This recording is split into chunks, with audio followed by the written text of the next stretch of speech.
Can I have 12 chins. You look lovely. So can you give me your name, your organization, and where you're from? Sure. My name is Janet Redman. I work with the Institute for Policy Studies in Washington, D.C. in the United States.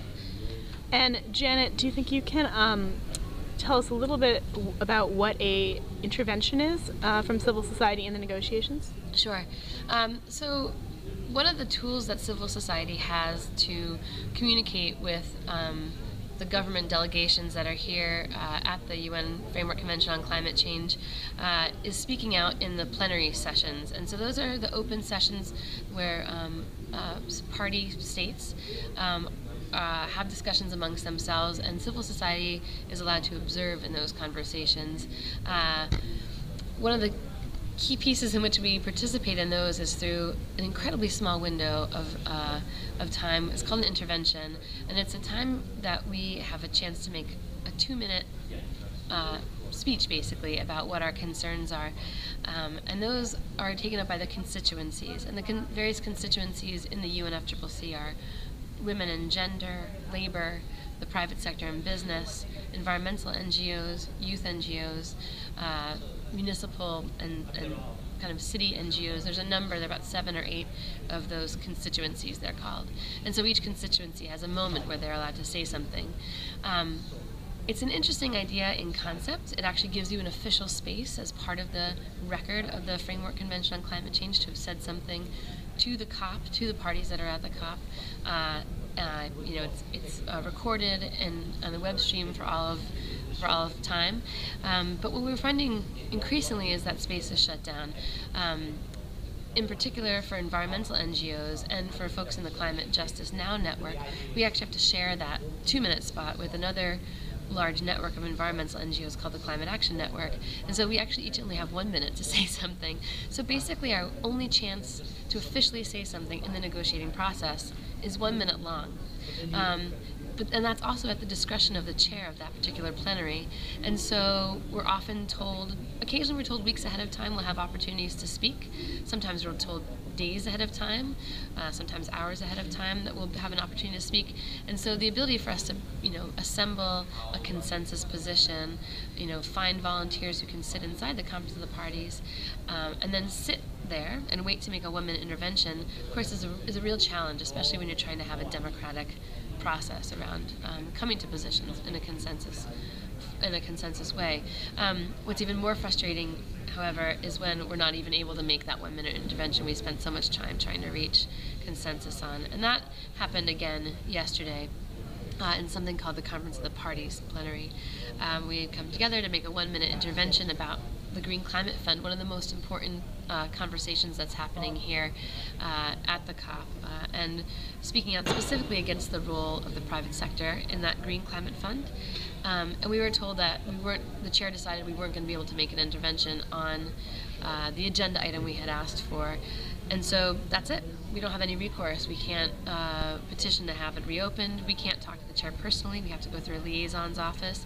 What we were told was we might be able to make an intervention at the very end, at the very closing of that, at the plenary of the Conference of the Parties, but it's not very likely.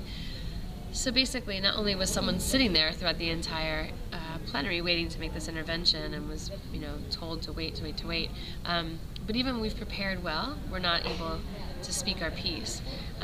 What's really gut-wrenching, actually, is that we're talking about 1 minute. We're talking about fighting over a chance to speak for 1 minute. And that's actually really egregious, but it's indicative of a larger move within this UN space to shut down civil society participation.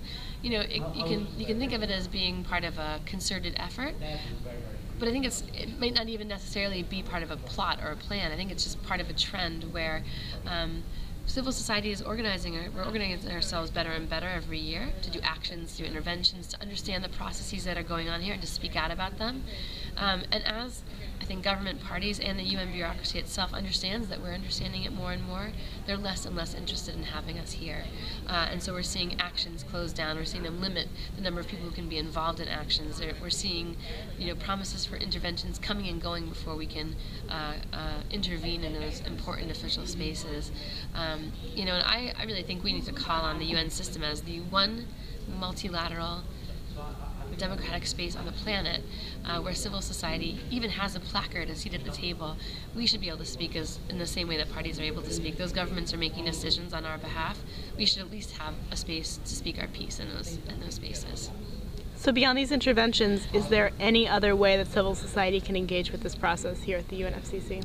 I think it's challenging. I think there are lots of ways we can engage, though. I mean, we can engage by doing civil disobedience, which means, of course, risking your ability to come back in and participate next year.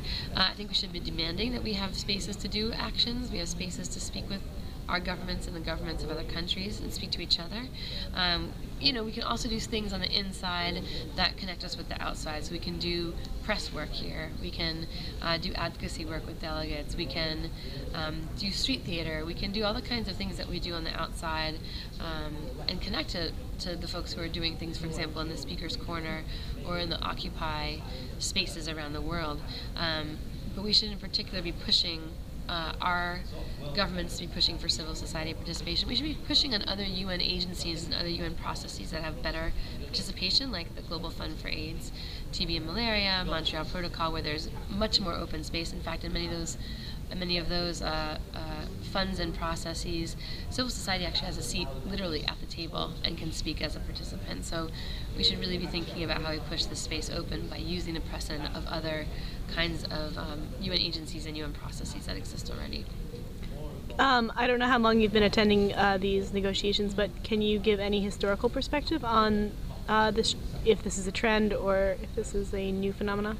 I've been to this is my 5th conference of the parties, and in part it depends on the host country themselves, how well organized they are to shut down spaces. I think last year, for example, the Mexican government was very clever in the way they physically set up the conference of the parties and made it almost impossible for people to get to where the negotiations were happening without a real headache. And so they allowed kind of colorful, positive message actions to happen. But when there's a critical intervention, I think we're seeing the Secretariat come up with random new rules. That's one of the core problems.